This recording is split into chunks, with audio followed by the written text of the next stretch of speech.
வாழ்க வையகம், வாழ்க வையகம், வாழ்க வளமுடன்.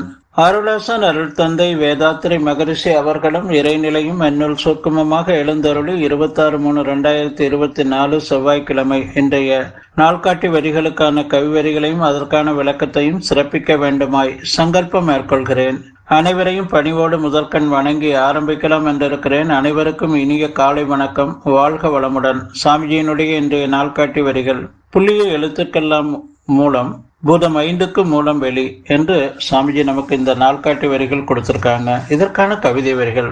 பஞ்சபூதங்களுக்கு அப்பால் ஒன்று எனில் பரம்பொருளாம் வெட்ட வெளியே.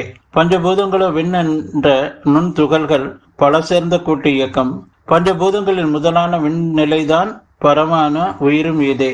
பஞ்சபூதங்களும் சித்தாகும், பரம் சத்தாம், பாச அறிவனந்தமாகும் என்று ஒரு பாடல சொல்லியிருக்காங்க. இன்னொரு பாடல்ல விண், காற்று, நெருப்பு, நீர், நிலம் 5 வேறுபட்ட இயக்கங்களுக்குள் விண்தான் அனைத்திற்கு மூலமாகும், விரைவுதான் வேறுபடும் ஒன்றுக்கொன்று. விண்தான் உலகில் உள்ள உயிர்களுக்கெல்லாம் விரைந்தாற்றும் உணர்ச்சி வித்து உடல் தொடர்பால் என்று சாமிஜி நமக்கு இந்த 2 கவிதை வரிகள் கொடுத்திருக்கிறாங்க. சாமி என்ன சொல்றாங்க? புள்ளிய எழுத்துக்களுக்கெல்லாம் மூலம் நாம உச்சரிக்கிறோம் அம்மா, அப்பா, அத்தை, அதே போல சித்தி, சித்தப்பா, தங்கை என்று பல பெயர்களை நாம உச்சரிக்கிறோம். அப்ப அந்த உச்சரிப்புகளுக்கு எல்லாம் அந்த புள்ளி தான் நமக்கு ஆதாரமாக இருக்கு. அதே போல இந்த பூதங்கள் 5க்கு மூலம் வெளி என்று சாமிஜி சொல்றாங்க. அதை கொஞ்சம் விரிவா பார்ப்பாங்க. பொதுவா விண் கூட்டம் இந்த பிரபஞ்சம் முழுவதும் நிறைந்து இருக்கிறது. அந்த விண்கள்ல இருக்கிறது 99% சுத்தவெளி, ஒரே 1% பரமானு. அந்த இறைநிலையே, அந்த சுத்தவெளியே அந்த விண் துகள்களுடைய மையத்திலையும் அதை சூழ்ந்தும் எங்கு நிறைந்திருக்கக்கூடிய அந்த கோடான கோடி சூரிய குடும்பங்கள்ல இந்த விண்ணே நடுநாயகமாக, விண்ணுல நடுநாயகமாக அந்த வெளியே, சுத்த வெளியே இருந்து இயக்கி கொண்டிருக்கிறது. அந்த விண் கூட்டங்கள் தனித்தனியாக இருக்குது. அப்ப அது கோடான கோடி சூரிய குடும்பங்களாக, கோள்களாக இருக்கு. அந்த விண் கூட்டத்துல 2 விண் கூட்டங்கள் இணையும் போது அங்க 98% சுத்த வெளியும் 2% பரமாணுவாக மாறுது. அதுதான் காற்றாக இருக்கு. அதன் பிறகு 3 விண் கூட்டங்கள் இணையக்கூடிய அந்த சூழல் ஏற்படும் போது 97% சுத்தவெளி, 3% பரமானு. அது நெருப்பாக இந்த பூமியில இருக்கு.